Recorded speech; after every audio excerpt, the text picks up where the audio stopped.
Next up on the Cosmic News Network, First Contact with Joshua Pert.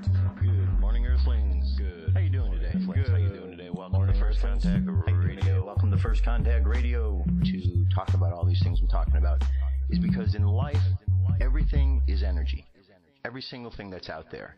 Yo, it's First Contact with Joshua Poet. He's the man on the mic, just in case you didn't know it. Covering news from all around the globe, from the weather and space to UFOs. He'll talk politics and make you open your eyes. Conspiracy theories and government lies. He'll dig it all up and try to find the proof. Cause it's time to demand the truth. It's time. First Contact Radio. We have time to demand the truth. It's time. First Contact Radio. We have arrived. To demand the truth.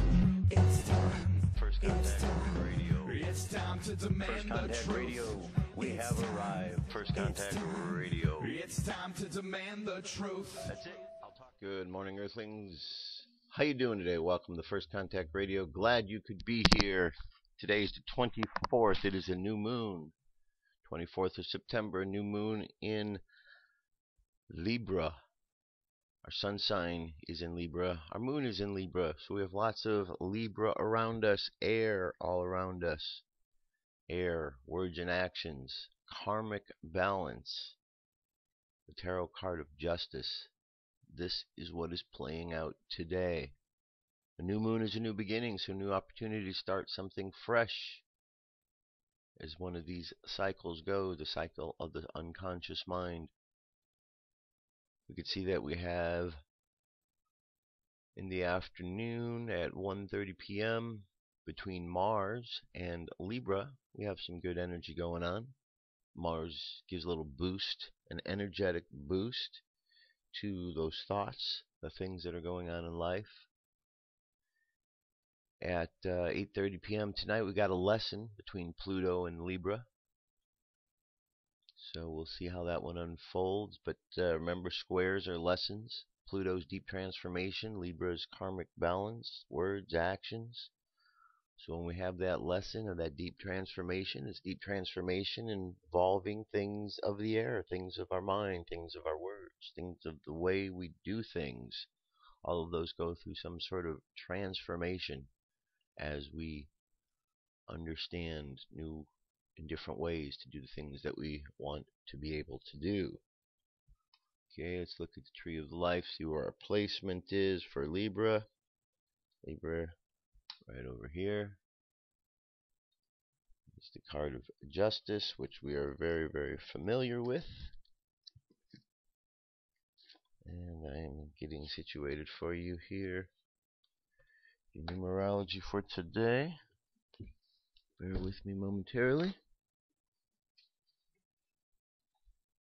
Alright, our numerology for today is a number 4. I can't seem to find my marker here to, oh yeah, here we go. Let me get this situated for you here.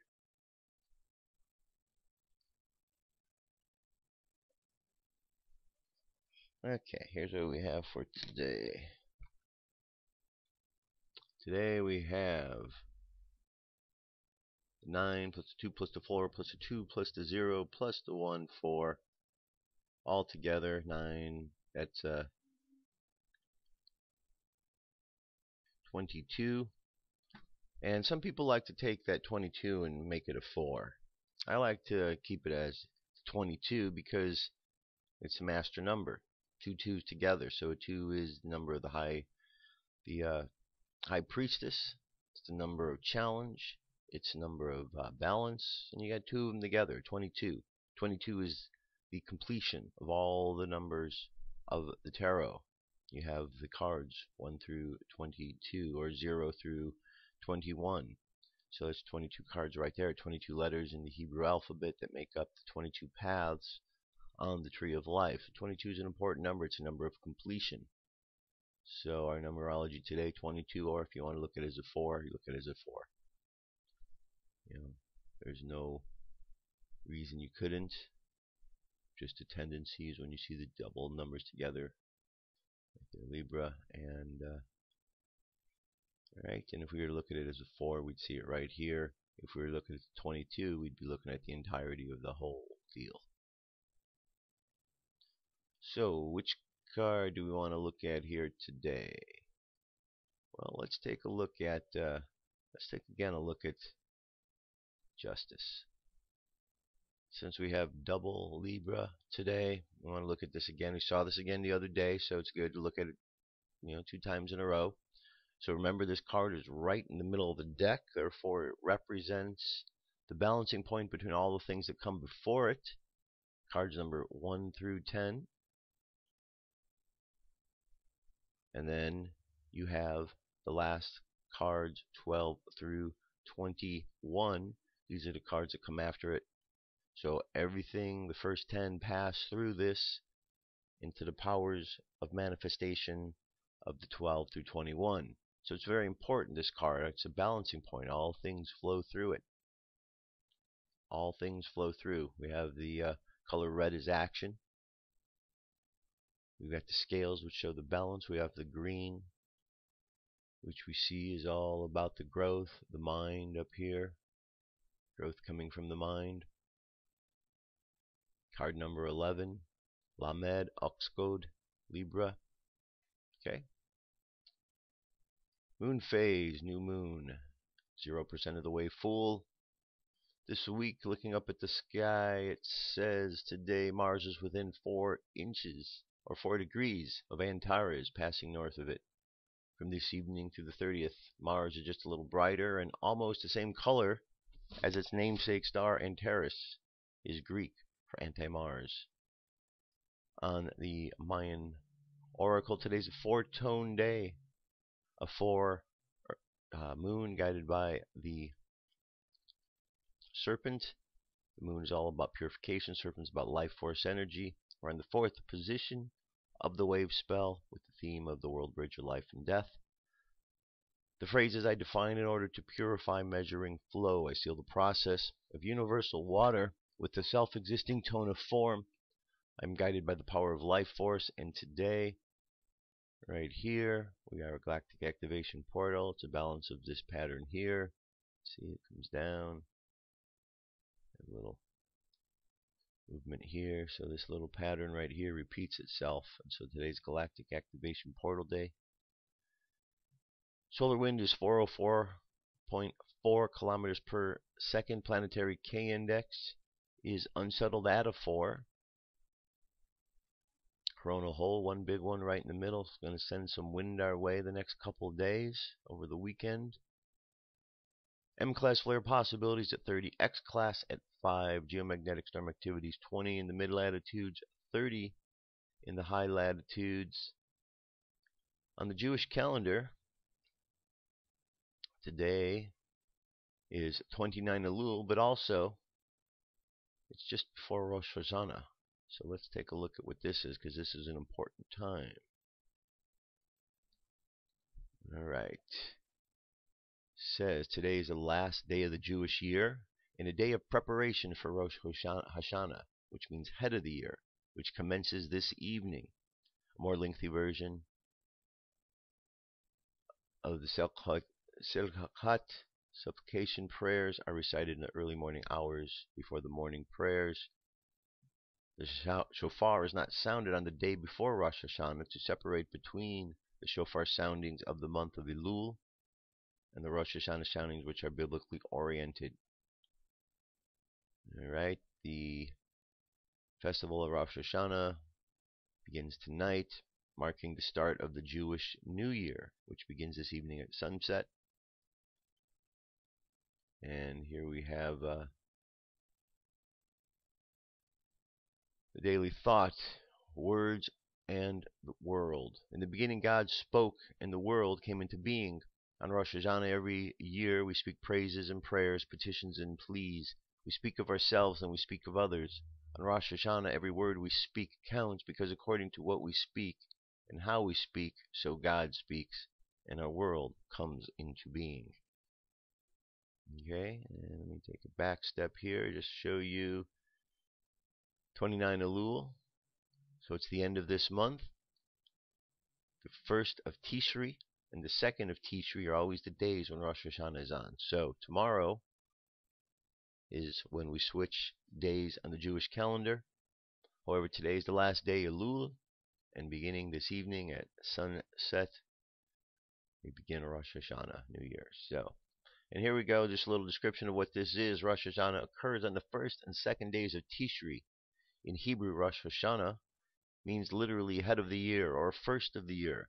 Rosh Hashanah is commonly known as the Jewish New Year. The name is somewhat deceptive because there is a little similarity between Rosh Hashanah, one of the holiest days of the year, and the midnight drinking bash and daytime football game. There is, however, one important similarity between the Jewish New Year and the American one. Many Americans use the New Year as a time to plan a better life, making resolutions. Likewise, the Jewish New Year is a time to begin introspection, looking back at the mistakes of the past year and making the changes to make in the new year. The name Rosh Hashanah is not used in the Bible. To discuss this holiday, the Bible refers to the holiday as Yom HaZikaron, the day of remembrance, or Yom Teruah, the day of sounding of the shofar. The holiday is instituted in Leviticus 23, verses 24 to 25. The shofar is a ram's horn which is blown somewhat like a trumpet. One of the most important observances of this holiday is hearing the sounding of the shofar in a synagogue. A total of 100 notes are sounded each day. There are 4 different types of shofar notes. Tikia, 3-second sustained note. Shivram, 3 1-second notes rising above in tone. Taruah, a series of short staccato notes extending over a period of about 3 seconds. The Tikia, Goldal, literally big Tikia, the final blast in a set, which lasts, I think, 10 seconds minimum. Click the shofar above to hear the approximation of the sound. So we'll do that tomorrow. Today we don't play the shofar. Okay. Common greeting at this time is La Shvana Tova, for a good year. This is a shortening of La Shvana Tova Tikatev Va Tahat Yemen. Yes, it is a little better. It says, or to women, La Shvat Tokatikateva Viata Ati Ameni, which means may you be inscribed and sealed for one good year. Okay. And we can see the date. Here it is. We are beginning a new year. Jewish year 5775. 5775. Okay, and here's another page here which also talks about Rosh Hashanah. Festival of Rosh Hashanah means head of the year is observed for the 2 days beginning on the 1st of Tishri, first day of the year. It is the anniversary of the creation of Adam and Eve, the first man and woman, and their actions towards the realization of mankind's role in God's world. Rosh Hashanah thus emphasizes the special relationship between God and humanity, our dependence upon God as our creator and sustainer, and God's dependence upon us as the ones who make his presence known and felt in the world. Each year on Rosh Hashanah, all inhabitants of the world pass before God like a flock of sheep, and it is decreed in the heavenly court who shall live and who shall die, who shall be impoverished and who shall be enriched, who shall fall and who shall rise. But this is also the day we proclaim God, King of the universe. The Kabbalists teach that the continued existence of the universe is dependent upon the renewal of the divine desire for the world when we accept God's kinship each year on Rosh Hashanah. The central observance of Rosh Hashanah is the sounding of the shofar, the ram's horn, which also represents the trumpet blast of a people's coronation of their king.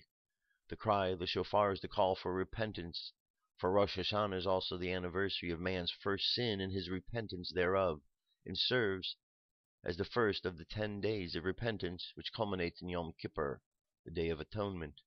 Another significance of the shofar is to recall the binding of Isaac, which also occurred on Rosh Hashanah, in which a ram took Isaac's place as the offering to God.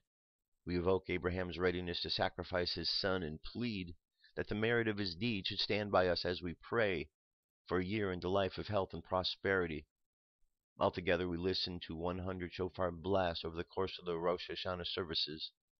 Additional Rosh Hashanah observances include eating a piece of apple dipped in honey to symbolize a desire for a sweet year, and other special foods symbolic of the New Year's blessings, blessing one another with the words Lashana Tova Tikatiev Vechetikiam.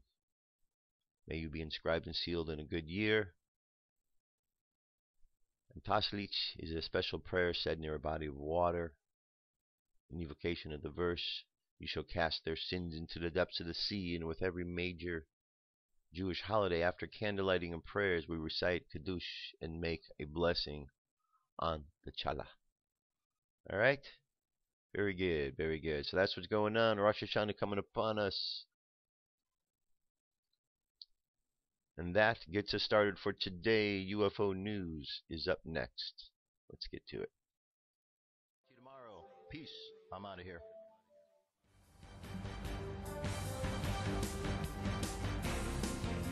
This is the UFO News with Joshua Poet.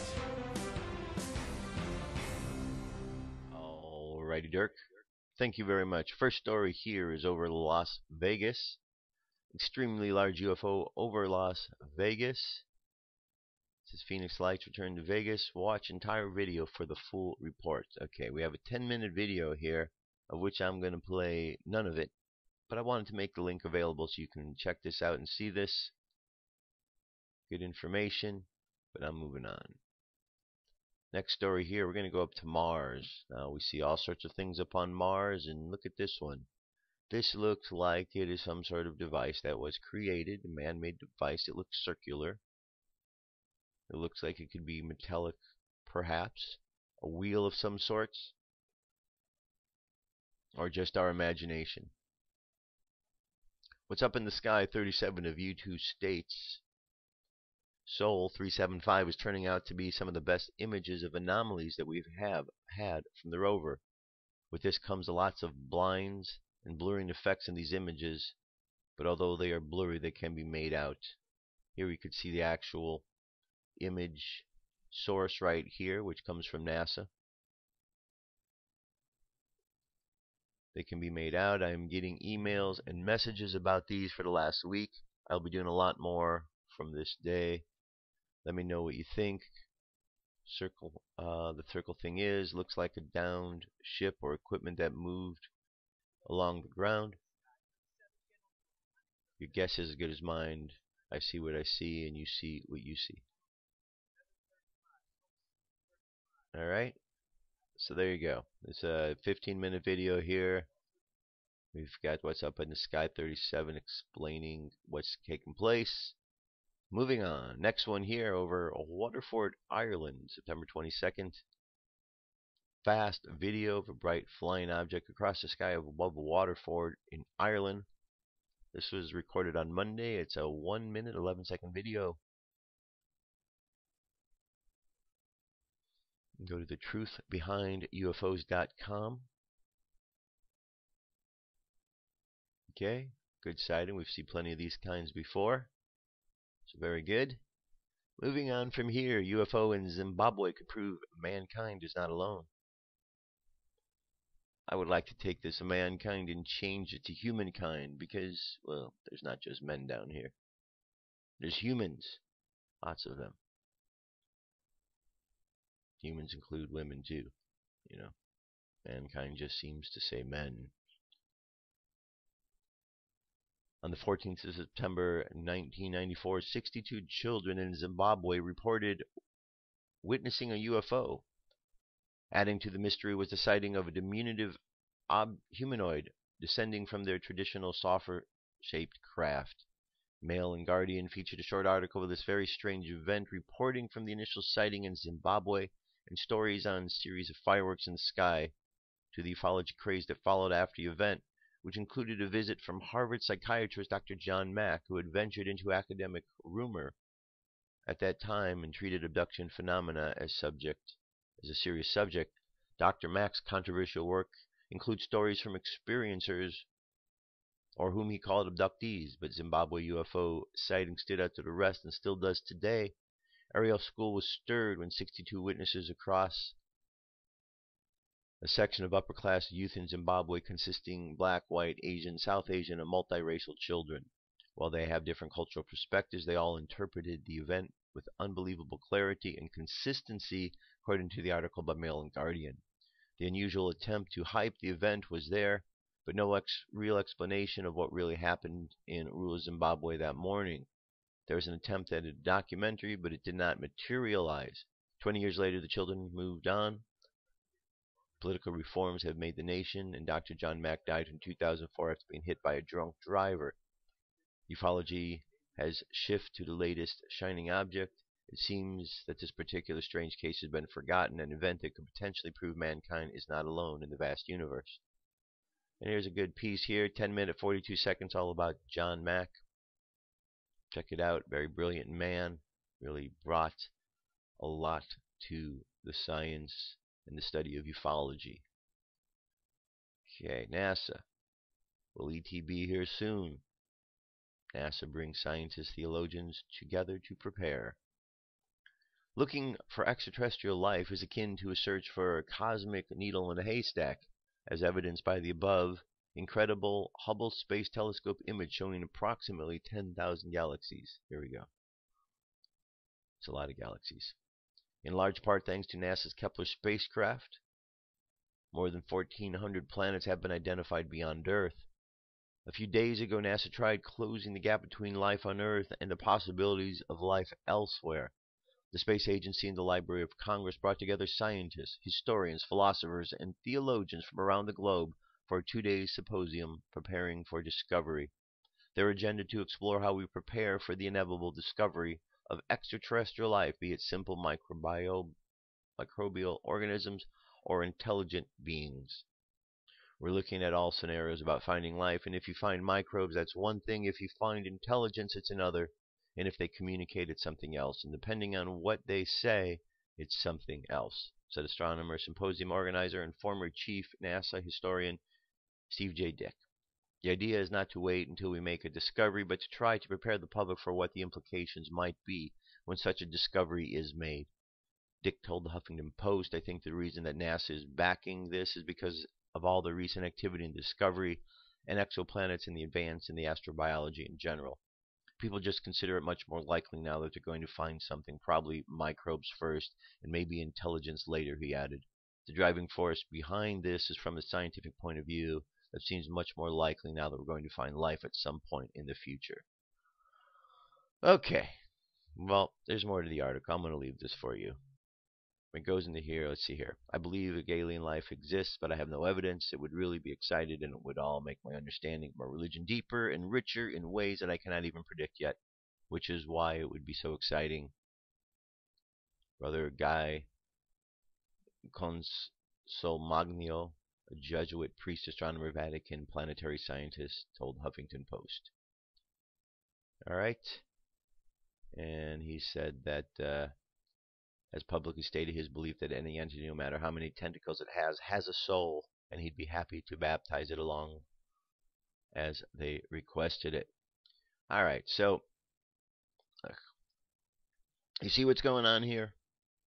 The story before this is a story about Zimbabwe. Richard Mack went out there, looked into the story. Here we have children who are all drawing images and recounting the same type of object. A real-life event of a real-life being. And then we flip to the next story. NASA tells us we're hoping to find microbes. NASA, please, pull your head out of your collective backside. We are not stupid. We know that there are aliens out there. We know that there are extraterrestrials closer to this planet than you want us to know. And we know that there's more than just microbes out there. Sure, there are microbes. But we know that there's a lot more. We've seen the sightings up there by the ISS. We know these aren't microbes just flying around in those things. We've seen the sightings up on the moon. We've seen the remnants up on Mars. We see the things up by the sun. We know they're there. Perhaps you and the guys from SETI should get together, or SETI. Maybe you can kind of figure things out together. Help each other out.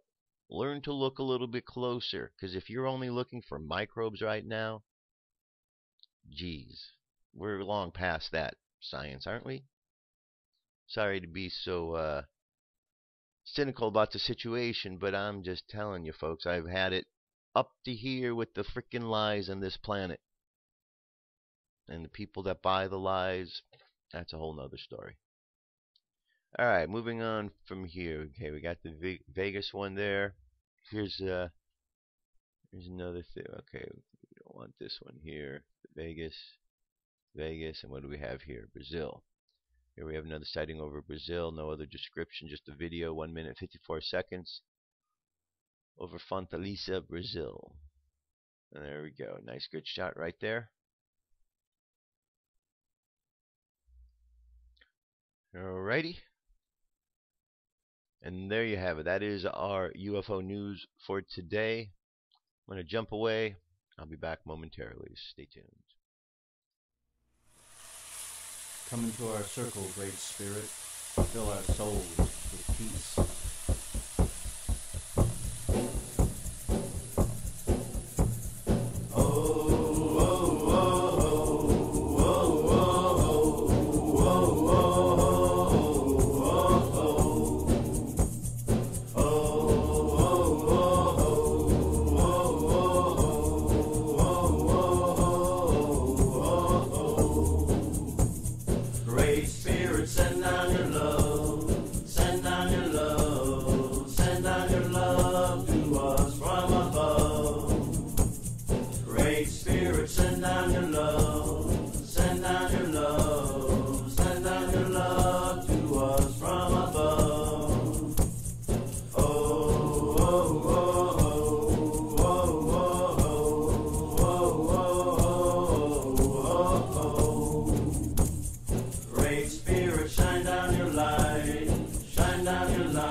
Great Spirit in its entirety, a song that was written when I was out, or actually when I returned from Chaco Canyon, New Mexico. Okay, for the last, I don't know how many Wednesdays we've been talking about Atlantis. Today is no exception. We're going to continue on with the discussion. So I have a number of articles in regards to the subject of Atlantis. I'm sure if I set this right, you'll be able to actually see what I'm talking about. There we go. All right, first one here, I'm going to zip through them because I got a lot. When it comes to questions regarding the actual physical location of the fabled lost civilization of Atlantis, the answers usually depend on with whom you are speaking. Everyone seems to have a favorite candidate for which a convincing case can be made, whether in Antarctica or the Aegean, the Bahamas, or the North Atlantic. Intriguing clues are to be found everywhere, and sorting it out can be confusing. In his Lost City series, Real Life Indiana Jones, David Hatcher Childress has written politically about ancient civilizations and his lifelong quest of their remains in some of the most remote and dangerous places of the world. Lately, he has become something of a regular on national television with appearances on Fox TV Sightings and Encounters, Discovery and A&E, and NBC specials Atlantis and the Mysterious Origins of Man. In his latest book, The Lost Cities of Atlantis, Ancient Europe and Mediterranean, Childress' search for obscure evidence has turned up a vast variety of fascinating material, precisely unavailable from any single source, so we asked him to bring some other order to the subject and compile a top 10 list of possible locations. He agreed. Here we go. In the Azores, Plato, quoting Egyptian priest through his uncle Solon, says Atlantis was beyond the Pillars of Hercules, fought a war with the ancient Mediterraneans, and sank in 9400 BC. The Sahara Desert, usually the Tassili and Ahara Mountains into southern Algeria, Tunisia, or both, has been proposed as the actual site for Atlantis. When the French colonized North Africa, they soon discovered a lost world existed in southern Algeria, and that the ancient harbor of Carthage was an exact miniature of the capital of Atlantis, as described by the Egyptian priests. Malta is another location. Malta has a huge ancient structures that are now dated at 9,000 years or older, and are said by Orthodox archaeologists to be the oldest stone ruins on the world. Malta is now a small rocky island that has been once had elephants and showed evidence of having been destroyed in a huge cataclysmic wave. Bimini, with the discovery in 1968 of what appears to be a huge polygonal stone road in the shallow water of Bimini, Atlantis was thought to have been found in the Caribbean. A lost pyramid, underwater staircase, fallen pillars, all seen sunken ruins indeed. Atlantis could have been spread over large portions of the Atlantic, from the Azores to the Bahamas and possibly even Florida. Recently, Indiana archaeologist Jackson Judge has suggested that Portsmouth, Ohio, was the site of Atlantis. South America, because of the gigantic ruins in Peru and Bolivia and the evidence that Tiwanaku was destroyed in a cataclysm, South America has been posed as the site of Atlantis by a number of early writers, including British Colonel Percy Fawcett, who vanished in the jungles of Brazil in 1925 while searching for a lost city. Antarctica, when Charles Hapgood researched the Piraeus map, a map copied from older maps by a Turkish admiral, and which showed Antarctica as an ice-free continent, the concept of Atlantis in the frozen water and polar wasteland was born. Since Atlantis may have been destroyed in a pole shift, Antarctica was probably a more temperate climate 10,000 years ago and may hold megalithic ruins, such as South America.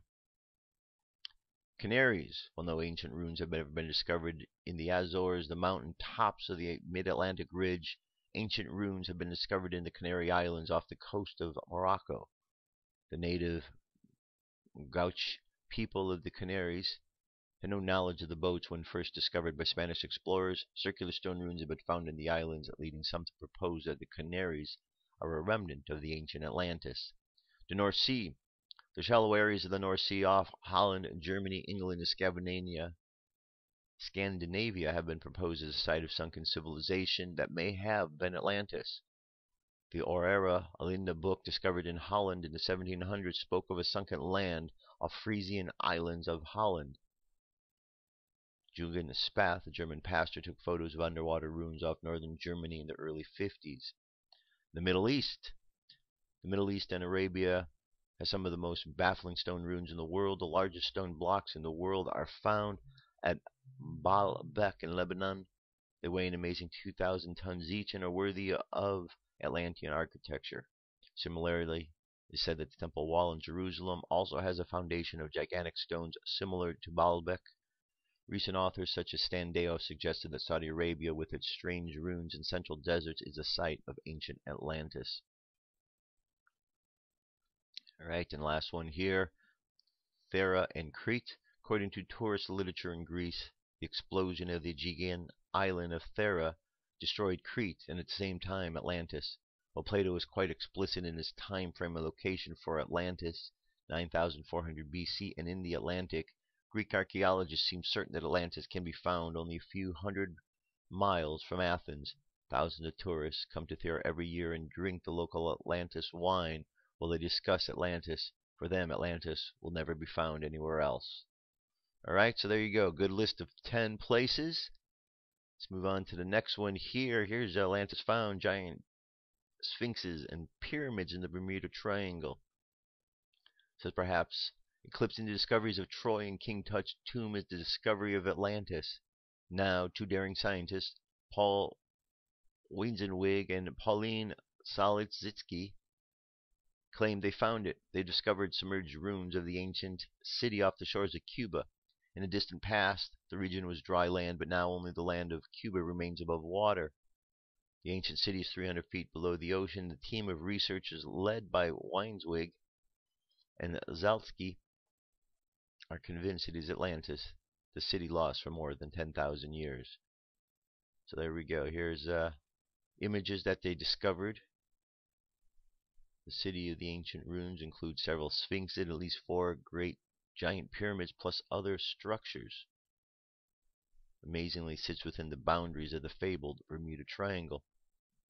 According to a report by RCLN of Terraforming Terra, Cuban subsea pyramid complex, the evidence points to the city being simultaneously inundated with rising waters and the land sinking into the sea. This correlates exactly with the Atlantis legend. The disaster may have occurred at the end of the last ice age as the Arctic ice cap catastrophically melted. It caused sea levels to rise quickly around the world, especially affecting the northern hemisphere. Coastlines changed, land was lost, islands, even island continents disappeared. Okay. Here's just a good reconstruction of what it may have looked like. Alright, let's move on to the next piece. This one here, it says, has the lost city of Atlantis been found? So you can see for yourself. Sitting almost 150 feet below the water's surface lies what was once a thriving city full of bustling people milling through paved roads to ornate temples, houses, and gardens. Forgotten for half a century, the Lion City has recently been rediscovered by curious divers, and what they found is nothing short of incredible. The city of Xizang, once a hub of commerce and the politics in the Chinese province of Xizang, was built in 1959. But when the Chinese government elected to build a new hydropower station, a dam went up and the Lion City was slowly flooded. In all, 27 towns, 1,377 villages, almost 50,000 acres of farmland, and 2 ancient towns were flooded. 53 years later, Xizang is now known to most as Quando Lake, a shimmering blue body of water that sits on 573 square kilometers of land. A few know of the amazing structures that lie beneath. Divers have now rediscovered the amazing underwater city and have snapped some of the eeriest photos you've ever seen. But what's even better than the pictures? The diving company is soon going to be offering their own tours of the real-life Atlantis. So here's some of the photos of the submerged Lion City. Wow, that's pretty intricate, huh? Alright, in the place of where it's located. Okay, pretty cool. But yet, there's more. This one here is Gunung, Padang, and the Lost City of Atlantis. There are megalithic sites, and there are megalithic sites. Our ancestors, it seems, were particularly fond of building things. Look at the skyline of any major city, and you can see that we haven't strayed too far from that idea ourselves. From stone circles to pyramids, the builders of ancient world knew well how to create a structure that will last through the ages, and our landscapes the world over shows many examples of their expertise. We know quite a bit about these ancient structures too. We know how the pyramids were built, who built the ruins in Greece, and we know, or we think we know, how the massive walls and terraces were built in Mesoamerica, and for the most part we know when all the structures were built. For a long time, it was thought that the oldest structures built in the ancient world were somewhere between 9,000 years old. That all changed with the discovery of a temple structure in the modern-day Turkey called Göbekli Tepe. The discovery flipped the conventional wisdom of archaeology upside down because the following careful excavation analysis, the site was dated at 10,000 BCE. That's at least 4,000 earlier than any known structure. Considering its age, Göbekli Tepe is fairly sophisticated in terms of its construction and the artwork that's associated with it. The site now carries the site of the oldest known megalithic site, or at least it did. There's a new kid on the block, or an old kid, or whatever. Gunung Padang is that kid, so to speak. First described as a Dutch naturalist, Manuel Rapporten van de Ornithologie Dierst in 1914, Gunung Padang had been known to local for millennia. It sits on a hill in the Indonesian village of Karmakumukti, which in the Kanjur Regency in West Java province. It is described as the largest megalithic site in Southeast Asia. At the first glance, however, appears to be a series of terraces with bordering walls and successive steps between each. The terraces are covered in large volcanic rocks organized into lines and shapes, and local Sundanese people declare the site to be sacred.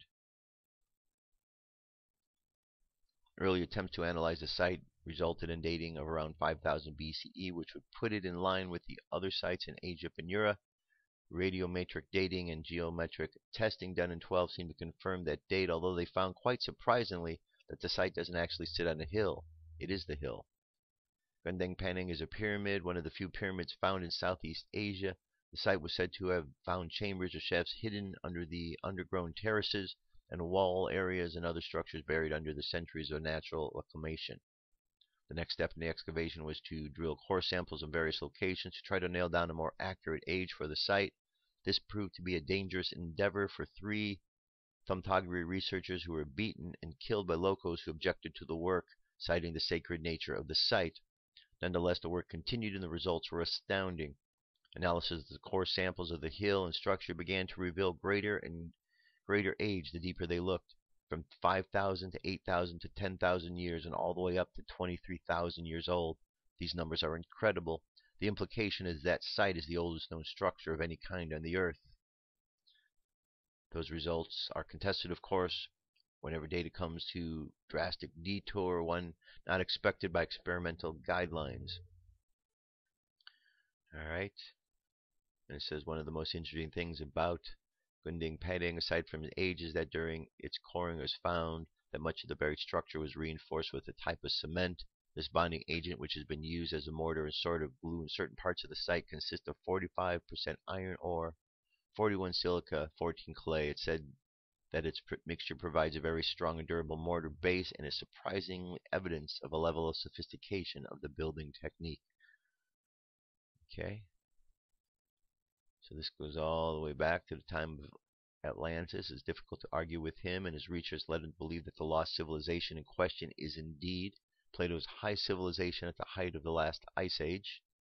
Okay, so there's more to this article, but again, possible place for location for Atlantis. Here I have another site, History of the Lost City of Atlantis. This is a kid site.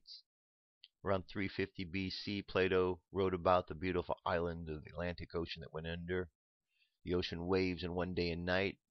It took 2 books to describe the history and details of his almost magical island. For years, people had been looking for this mysterious lost city, Atlantis. Plato describes the Atlanteans as great engineers and architects. There were palaces, harbors, temples, and docks. The city was built on a hill and surrounded by rings of water, which were joined by tunnels large enough for a ship to sail through. A huge canal connected the outer rings of water to the ocean. On the outskirts of the capital city, there was huge fields where farmers grew the city's food. Past the field were mountains where wealthy villagers lived. Plato goes into great detail about the amazing buildings, complete with hot and cold fountains, shared dining halls, and stone walls covered with precious metals. Okay? And one more. Again, another piece for kids, easy science for kids. More than 2,500 years ago, Greek scientist and philosopher Plato wrote of a complex, beautiful city that disappeared in one night. According to Plato, the city Atlantis was consumed by earthquakes and floods. Since then, the story has become a legend. Adventurers, treasure hunters, and scientists alike have researched for the lost city of Atlantis. Theories abound as to where it might be. Researchers discovered a lost city off the coast of Cuba and thought it might be Atlantis. Others believe it lies underneath the mudlands of southern Spain, so others believe it lies somewhere in the Mediterranean Sea. There's a good reason to believe it actually existed. After all, many other lost cities have been rediscovered, including Pompeii and Ubar. We know that earthquakes, volcanoes, and tsunamis have great destructive power. In 373 BC, the Mediterranean city of Heke was completely destroyed by an earthquake. Tsunami waves crashed over the island, killing any remaining survivors. Discovered in 1961, the ancient Greek port city Pavlopetion slipped beneath the ocean 3,000 years ago. Okay. Plato described Atlantis as larger than Libya and Asia together. It's pretty large. According to Plato's account, Atlas, Poseidon's oldest son, was made king of the entire island. Okay, we got a lot more stuff here. So, very good. So there you go. Lots of information today about Atlantis. Lots of information. So, I think it's a fun subject. I have memories. Others have memories. And together, we'll all remember more and more. All right, let's move on to an article here from In5D. This is a good article. We've had articles talking about energy, how to tap into deeper energy. What's important is not to have your energy stolen. And there are plenty of beings around who try to steal other people's energy. They're called energy vampires. How to recognize an energy vampire and what to do about it, by Jocelyn Daher. I will start off by saying that everyone reading this article has most likely had an experience with an energy vampire living in this type of society we do today. All of us are experiencing this at different levels, whether it be a relationship where you were so manipulated you started questioning your own sanity, having to scribe and keep track of each moment because the person was convincing you the sky was actually purple, or simply a friend or coworker not being happy for fortunate moments within your life. It is the feeling of being drained of your energy, your natural joy and life force by someone around you. You can feel them deliberately, unintentionally sapping and mutating their surroundings into negativity. Our main mission here on this planet is to love one another, to join hands and head and build the higher vibration, to shake away all that is lacking. The energy zapping feeling has to start somewhere, in my opinion, originating from the general expectation for the other person, the energy vampire, to share this feeling, this mission of mutual elation. The current societal construct has been built on the opposite ideology, telling us unconsciously on a daily basis since birth that when we do not get the emotional energy we need, we must then go into dominating or competing with others. An unconscious competition for energy underlies all energy vampire conflicts. By dominating or manipulating others, they get the extra energy they think they need. It feels good to them, but both parties are damaged in the conflict. The truth is always inherently looming, though we have control, overpower, or manipulate anyone in a situation, because each person has a direct line to source energy, the most abundant, powerful source. Now, ways to protect yourself. Try to lift the vampire to a higher vibration. Just close your eyes, imagine raising their vibration. Simple as that. If they are resistant to the vibration raising, you can always protect yourself. If you try to offer them love, they resist this process. You can always go into protection mode. Most people see this as building a wall, shutting down, or visualizing a bubble of white light around you. Cut ties of communication or simply ignore them. It's another good approach. Alright, that's probably sum it all up. The dynamics to any vampire situation are quite simple. As you can see, they start trying to draw energy from you. You start to feel the drama from their controlled tactic, which temporarily leads you away from the sweet connection point to source. The more you partake in their lower vibration, the more power you give them. So, we have to stop giving power to the energy vampires, because it's not necessary at all. Practice putting the bubble of protection around you. That's a really good one. You know what you can do? Do you ever practice working with your auric field? Go someplace, sometime when you're in a crowd of people, and imagine this bubble, this aura around you.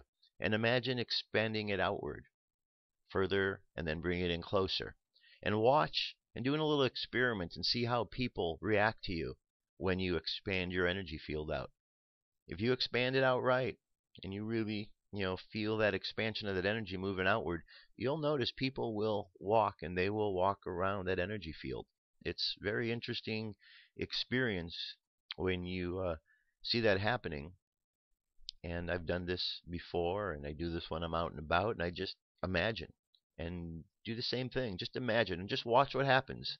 Just observe what happens when you do, and it will help you to understand how to use your energy better and better all the time. And that's what it's all about, learning how to use our energy. All right. Now, we have our message for today. This is a channeled message today from Master Lanto. Here we go. Master Lanto, on the September equinox energies, you are the power of the universe. Channeled by Franzipeda, September 20th, 2014. Greetings. The purity of the energies are entering your beings at an increasing rate, lifting you in gigantic waves of ascension. And in this lifting, you have a chance and a duty to yourself to rise above the diminishing lower energies that are still clinging to you. I come to support you in this lifting, in this refinement of your energies. The purity of the energies are matching the purity of your soul, and while sometimes it is difficult to differentiate this purity from the lingering leaving energies of the past, it is well worth your while to intend to rise above this difference.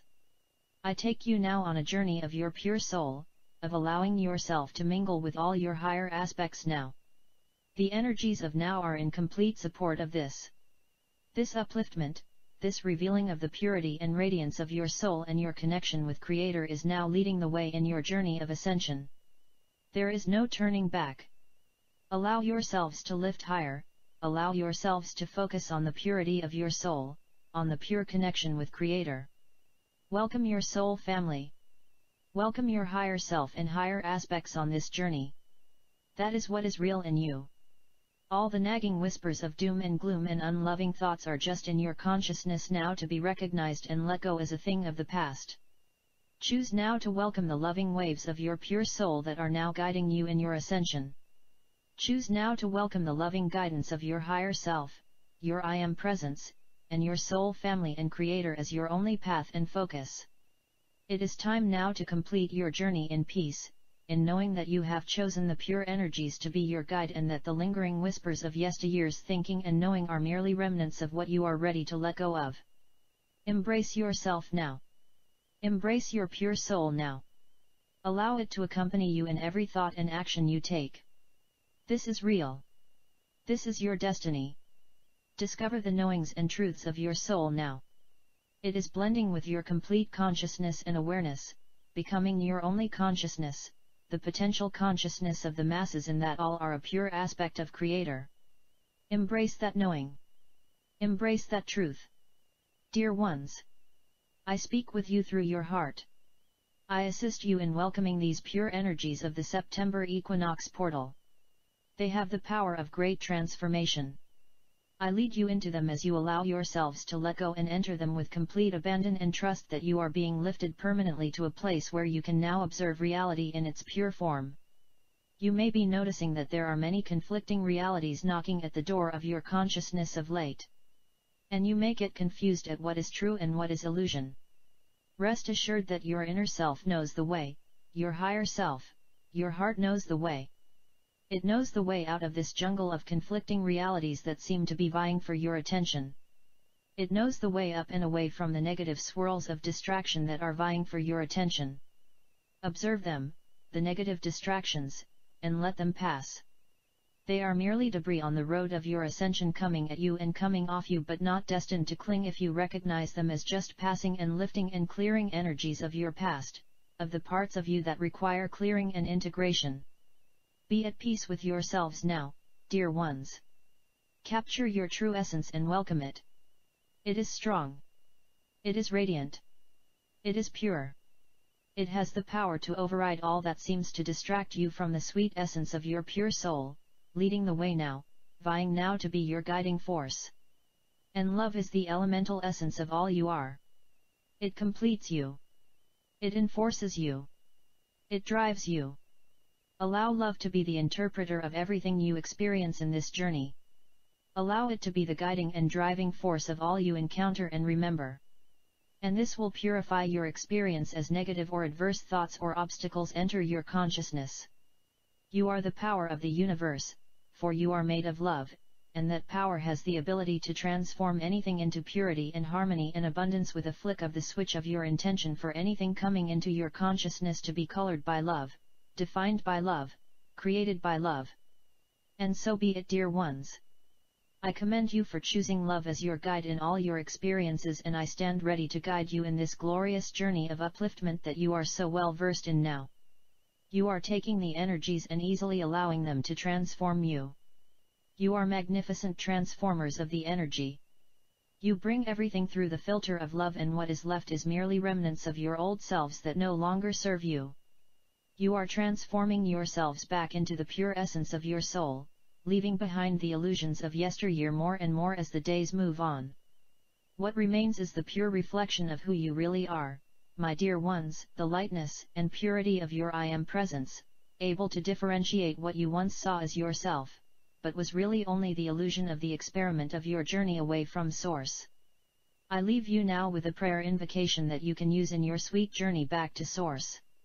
I embrace my pure soul, my pure essence, my connection with Source as it illuminates everything around me with the pure truth of my existence.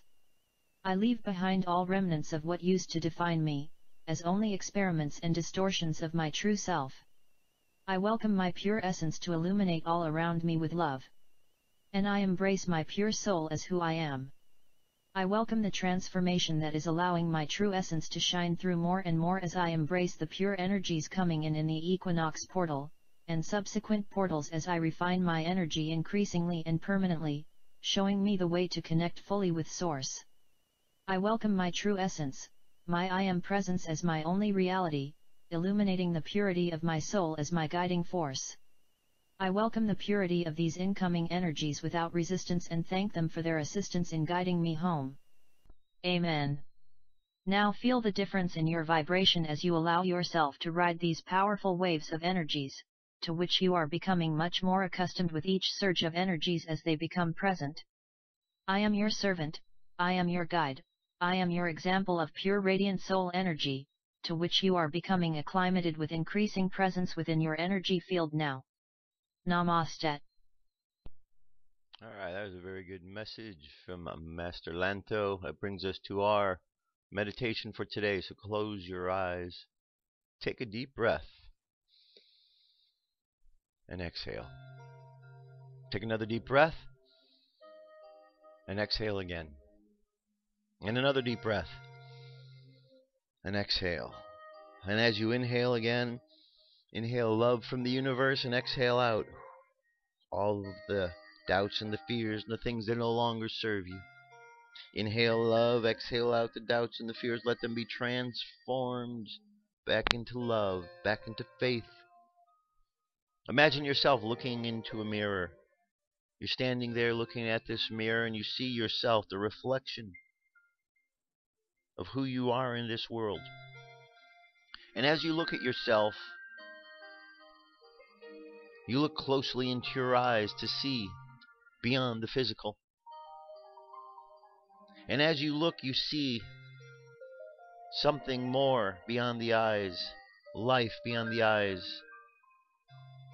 You imagine that from the top of the head, you have a zipper and you unzip this zipper down and you step out of this suit, this outfit that you're wearing that is your physical body. And as you do,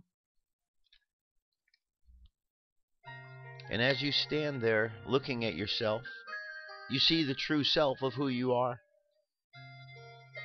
And the closer you are to that true self, the more that your physical body and your true self look alike.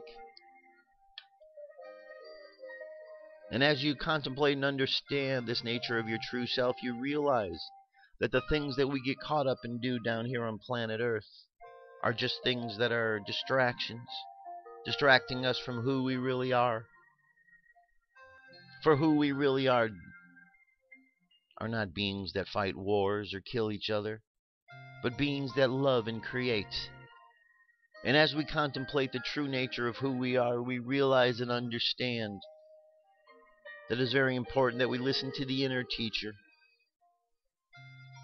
and we pay attention to what we are being told on the outside and to whom we are listening to, because we see the conditions of the world and understand that they only get this way by the actions we have taken. And so we make a commitment at this moment right now that as we stand here engaged in our higher selves, with our higher selves and our higher consciousness, we make a commitment to stand strong and to listen for the voice of truth in the world, to stand strong and walk away from the lies, turn our back against the wars, and turn towards the positivity and the love. And let's just imagine this world of positivity and love. And let's imagine ourselves walking through as the true self that we are. So imagine yourself continue on that journey. And let's bring our present mind back to the present moment on the count of 3. 3, coming back to the present moment filled with confidence. 2, coming back to the present moment filled with faith. And 1, coming back to the present moment happy, healthy, and whole. Happy, healthy, and whole. Take another deep breath. Exhale. And open your eyes. There you have it, my friends. That's our show for today. Thank you very much for being here. We have affirmation for today. Happiness exists where I choose to look for it. So look inside, my friends. Look inside. Find that truth of who you are, because true happiness is there in each one of us. That's the show for today. I'll be back tomorrow. More news and information. We'll continue on with Bringers of the Dawn tomorrow on Thursdays. Till then, you have an awesome day. I love you. Keep loving each other. And let's make this world the world we want it to be. Peace. I'm out of here.